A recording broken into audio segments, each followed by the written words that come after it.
Ada seorang anak nih mengidap penyakit autis sedang mendaftar sekolah. Anak ini bernama Sao. Terlihat sang ibu sedang menemani Sao di sekolah. Sang kepala sekolah pun memperkenalkan diri dan memperkenalkan Sao kepada gurunya yang akan mengajar. Dan akhirnya sang guru pun mengajak Sao untuk pergi ke kelasnya. Namun sayang, ketika Sao akan memperkenalkan diri, Sao ini malah diketawain dengan teman-temannya yang lain karena keterbelakang mentalnya yang ia miliki. Sehingga membuat Sao ini minder dan merasa malu. Hari itu sang guru sedang menjelaskan tentang bangun ruang segi 4 nih. Tetapi Sao malah sibuk sendiri dan asyik sendiri dengan alat tulisnya. Semua tertata dengan rapi, bahkan saat sedang makan siang istirahat pun sang guru menaruh makanan Sao dengan keadaan miring. Dan akhirnya Sao pun membenarkan supaya arahnya menjadi baik dan kemudian mau memakan. Sang guru pun semakin penasaran dengan tingkah aneh yang Sao miliki, karena Sao kalau di kelas selalu tidak fokus. Akhirnya sang guru mencari tahu tentang anak keterbelakangan mental melalui buku di perpustakaan. Ternyata Sao menyukai benda yang berputar, seperti baling-baling. Dan sang guru pun mengambil baling-baling yang Sao suka dan kemudian mengetes seberapa fokusnya Sao dengan baling-baling tersebut. Dan akhirnya Sao pun dapat fokus dengan ibu gurunya. Ketika pulang sekolah pun Sao dijemput oleh sang ibu nih. Nah, sang guru pun masih terus membaca tentang anak autis dan memahami apa yang anak autis butuhkan dan perlukan. Akhirnya sang guru merubah semua tata cara mengajarnya supaya Sao ini dapat memahami dan selalu fokus kepada sang guru. Ternyata sang guru pun berhasil membuat Sao ini mengerti dan memahami perintah dari sang guru. Namun ketika sang guru sedang mengikuti sebuah seminar tentang meningkatkan kualitas guru, nah di kelasnya Sao ini diajar oleh guru lain yang berbeda. Dan Sao ini mengetahui jika itu bukan gurunya yang biasanya. Nah, Sao pun mulai bertingkah aneh nih, seperti mengelilingi meja terus-menerus.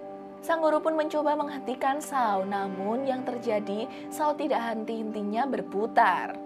Tak lama sang guru pun kembali ke kelas dan menenangkan Sao. Sao pun menyadari jika sang guru telah kembali dan akhirnya Sao memeluk sang guru. Hari berikutnya sang guru memberikan materi pembelajaran mengenai sistem penanggalan berdasarkan perhitungan bulan. Ketika sang guru menanyakan kepada muridnya, kira-kira hari apa ya tanggal 14 Januari 1998? Dan Sao pun dapat menjawab, hari Kamis. Dan seketika seluruh teman kelasnya pun menertawakan Sao, karena dikira Sao ini mengarang. Ketika sang guru memberikan tugas hitung-hitungan pun, pekerjaan Sao ini benar semua. Dan sang guru pun lanjut memeriksa tanggalan yang Sao jawab tadi. Dan ternyata benar. Ketika sedang istirahat sekolah, anak-anak lain pun membuli Sao ini nih. Dan akhirnya Sao pun kesal karena name-tag-nya diambil oleh teman-temannya. Sao pun memukuli teman yang tadi membuli. Dan sang guru pun mencoba untuk menenangkan Sao. Kemudian ibu dari sang anak yang membuli Sao ini tidak terima nih karena anaknya dipukuli oleh Sao dan meminta Sao untuk keluar dari sekolah. Sang guru pun menjelaskan bahwa Sao ini tidak bersalah, sikap agresifnya timbul akibat dia diganggu oleh teman-temannya.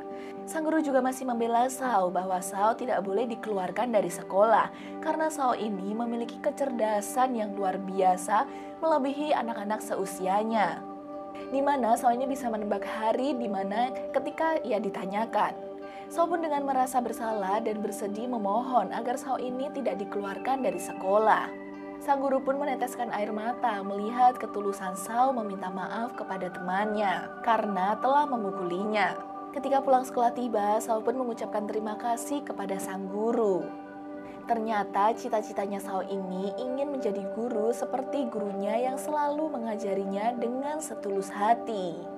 Kisah ini merupakan kisah nyata yang sangat inspiratif dan membuat motivasi banyak orang untuk tidak pernah menyerah dalam keadaan apapun. Dan terus bersemangat ya teman-teman.